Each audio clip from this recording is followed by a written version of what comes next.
नमस्कार, दिन भर की बड़ी खबरों में आपका स्वागत है। मैं हूं शिवानी। आज की खबर में बात होगी 56 इंच का हिला कॉन्फिडेंस, जम्मू से राहुल ने किया धुआं की।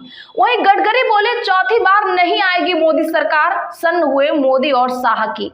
और हरियाणा के महासर्वे में कांग्रेस के धमाकेदार जीत की, साथ ही आखिरकार चाचा भतीजे आए साथ, टूटा एनडीए की। वहीं बाल बाल बचे राजनाथ सिंह टक से छूकर आए वापस की।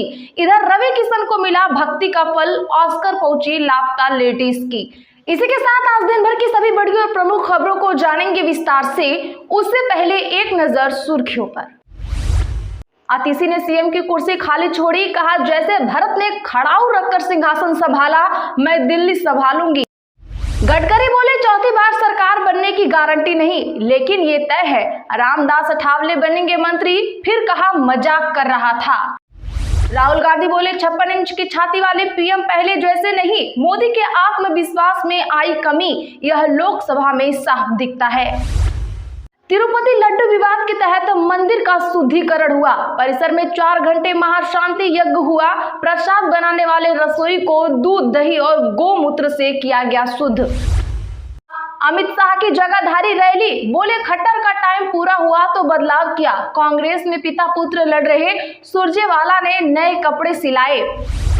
हवा का रुख, हरियाणा में कांग्रेस 40, बीजेपी 18 सीटों पर आगे, 23 सीटों पर कड़ी टक्कर। इनेलो निर्दलीय 4 पर आगे, जाट दलित बटे तो बीजेपी को होगा फायदा। महाराष्ट्र में अजित पवार और मैं साथ साथ, भतीजे से हाथ मिलाने पर जानिए क्या बोले शरद पवार। ऑस्कर के लिए चुनी गई लापता लेडीज, रवि किशन बोले पूर्वांचल के लिए गर्व की बात। सुप्रीम कोर्ट बोला चाइल्ड पोर्नोग्राफी देखना, डाउनलोड करना अपराध। मद्रास हाई कोर्ट का फैसला पलटा, कहा अदालत ने इस शब्द का इस्तेमाल भी न करें। जेडीयू में शामिल श्याम रजक को बड़ी जिम्मेदारी, नीतीश कुमार ने राष्ट्रीय महासचिव बनाया। जयपुर में रक्षा मंत्री राजनाथ सिंह की सुरक्षा में चूक, घेरा तोड़कर मिलने पहुंचा 10वीं का स्टूडेंट, कहा मेरी मम्मी का ट्रांसफर नहीं हो रहा। सबसे कमजोर लोग, अनुज प्रताप सिंह के एनकाउंटर के बाद अखिलेश यादव का पहला रिएक्शन आया सामने। गिरिराज बोले बेगूसराय आपदाग्रस्त क्षेत्र घोषित हो, केंद्रीय मंत्री ने कहा जिला प्रशासन तुरंत राज्य सरकार को रिपोर्ट भेजे, फसलें हो रही बर्बाद। हरियाणा में बीजेपी कैंडिडेट को किसानों ने बंधक बनाया, सैनिक के काफिले को ट्रैक्टरों से घेरा, 1.5 घंटे हंगामा, पुलिस ने लाठी चार्ज कर निकाला। भूपेश बोले मेरे राजनीतिक करियर को खत्म करने की कोशिश, पूर्व सीएम ने सीजेआई को लिखा पत्र, कहा हो रही साजिश, निष्पक्ष जांच की उठाई मांग। कुमारी शैलजा बोली डिप्टी सीएम नहीं बनूंगी, सीएम का दावा बीता कल नहीं जो लौट कर नहीं आ सकता, कांग्रेस नहीं छोड़ूंगी, खड़गे का हरियाणा दौरा हुआ रद्द। हरियाणा में कुमारी शैलजा की नाराजगी के बीच मायावती ने साधा निशाना, बोली कांग्रेस दलित नेताओं को कर रही दरकिनार। सीएम भगवंत मान ने अपने ओएसडी को हटाया, पंजाब कैबिनेट में फेरबदल के बाद बड़ा फैसला, वजह नहीं हो पाई है साफ। हिमाचल के मंत्री बोले वक्फ बोर्ड में ट्रांसपेरेंसी को बदलाव जरूरी, जमीन और अकाउंट का ऑडिट जरूरी, पारदर्शिता आएगी, सभी धार्मिक बॉडी में बदलाव, समय की जरूरत। हरियाणा में पूर्व कांग्रेस एमएलए का विवादित बयान आया सामने, कहा चमड़ी दमड़ी के आधार पर टिकट बांटे, पार्टी ने पराग शर्मा को बनाया उम्मीदवार। त्रिपुरा में कांग्रेस विधायक को एमएलए हॉस्टल खाली करने का नोटिस, पार्टी बोली राजनीति हो रही है। आर्मी अफसर की मंगेतर ओडिशा सीएम से मिली, मुख्यमंत्री ने यौन उत्पीड़न मामले के न्यायिक जांच के दिए आदेश, 2 महीने में मांगी रिपोर्ट। चलिए जानते हैं अब प्रमुख खबरों को विस्तार से। उससे पहले वीडियो को लाइक करें, साथ ही खबरों को आखिर तक जरूर देखें। आतिशी ने सीएम की कुर्सी खाली छोड़ी, कहा जैसे भरत ने खड़ाऊ रखकर सिंहासन संभाला, मैं दिल्ली संभालूंगी। जी हां, बता दें कि दिल्ली की नई मुख्यमंत्री आतिशी मार्लेना ने आज पदभार संभाल लिया है। वह आज सीएम ऑफिस पहुंची और औपचारिकताएं पूरी की। इस दौरान आतिशी ने सीएम ऑफिस में एक खाली कुर्सी छोड़ दी और खुद दूसरी कुर्सी पर बैठी नजर आ रही है। आतिशी ने कहा जैसे राम के वनवास जाने के बाद भरत ने खड़ाऊ रखकर अयोध्या का सिंहासन संभाला, मैं उसी तरह दिल्ली सीएम की कुर्सी संभालूंगी। 4 महीने बाद दिल्ली के लोग केजरीवाल को फिर से इसी कुर्सी पर बैठा पाएंगे। तब तक ये कुर्सी इसी कमरे में रहेगी और केजरीवाल जी का इंतजार करेगी। गडकरी बोले, चौथी बार सरकार बनने की गारंटी नहीं, लेकिन ये तय है रामदास अठावले बनेंगे मंत्री। दरअसल बता दें कि केंद्रीय मंत्री नितिन गडकरी ने आज नागपुर में एक कार्यक्रम में कहा, केंद्र में भाजपा चौथी बार सरकार बनाए इसकी कोई गारंटी नहीं है, लेकिन हमारे सहयोगी रिपब्लिकन पार्टी ऑफ इंडिया यानी आरपीआई के चीफ रामदास अठावले अगली सरकार में मंत्री जरूर बनेंगे। गडकरी यह जब बोल रहे थे तब अठावले भी मंच पर मौजूद थे। हालांकि गडकरी ने मुस्कुराते हुए कहा, मैं तो केवल मजाक कर रहा था। दरअसल कार्यक्रम अठावले को सम्मानित करने के लिए रखा गया था। गडकरी ने उन्हें बाबा साहेब अम्बेडकर पुरस्कार से सम्मानित किया। बार बार नितिन गडकरी के मोदी विरोधी बयान पर आप क्या कहेंगे, कमेंट जरूर करिए। राहुल गांधी बोले, 56 इंच की छाती वाले पीएम पहले जैसे नहीं, मोदी के आत्मविश्वास में आई कमी।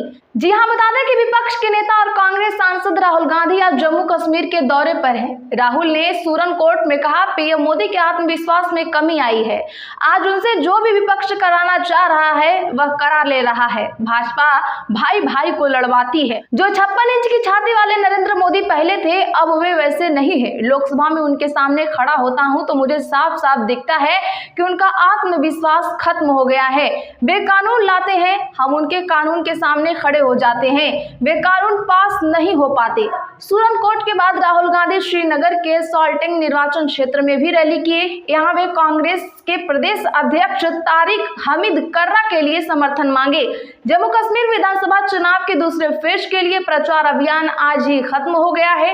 25 सितंबर को 26 सीटों पर वोटिंग होनी है। हरियाणा में कांग्रेस 40, बीजेपी 18 सीटों पर आगे। 23 सीटों पर कड़ी टक्कर, इनेलो निर्दलीय 4 पर आगे। जी हां, हरियाणा में प्रॉपर्टी आईडी और पोर्टल राज के कारण हुई परेशानी बड़ा इश्यू है। जिन लोगों के मकान 50 से 60 साल पहले बने थे, उन पर लाखों की रिकवरी निकाल दी गई है। ज्यादातर हरियाणा वालों की ही समस्या है। हरियाणा में बीजेपी अपने सरकार के पोर्टल सिस्टम को करप्शन खत्म करने का सबसे बड़ा हथियार बताती रही है। दूसरी ओर कांग्रेस इसे खत्म करने का वादा कर रही है। बता दें कि कांग्रेस 40 प्लस सीटों पर भारी दिख रही है, वहीं भाजपा 16 से 18 सीटों पर आगे है। जाट और दलित वोट बटे तो यह संख्या 23 पार भी पहुंच सकती है। 2 से 4 सीटों पर इनेलो और निर्दलीय आगे दिख रहे हैं।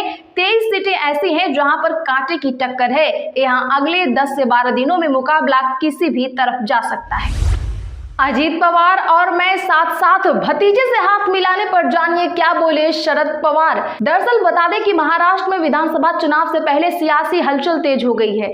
नेताओं के दल बदलने के बीच कयासों के दौर जारी हैं। इस बीच सबसे बड़ा सवाल यह है कि क्या एनसीपी के मुख्य और महाराष्ट्र के उप मुख्यमंत्री अजीत पवार अपने चाचा शरद पवार से हाथ मिलाएंगे कि नहीं।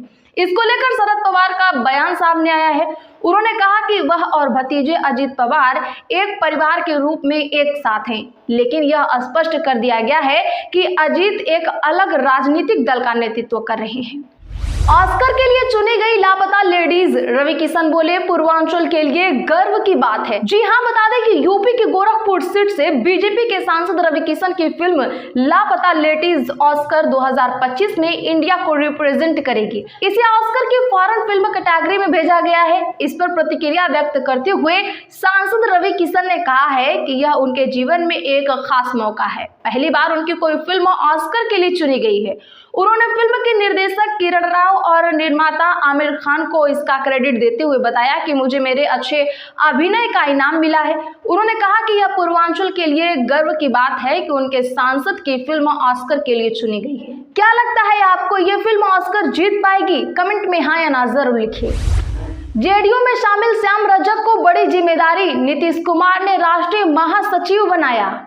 जी हां, बता दें कि हाल ही में नीतीश कुमार की जनता दल यूनाइटेड में शामिल हुए पूर्व मंत्री श्याम रजक को बड़ी जिम्मेदारी मिली है।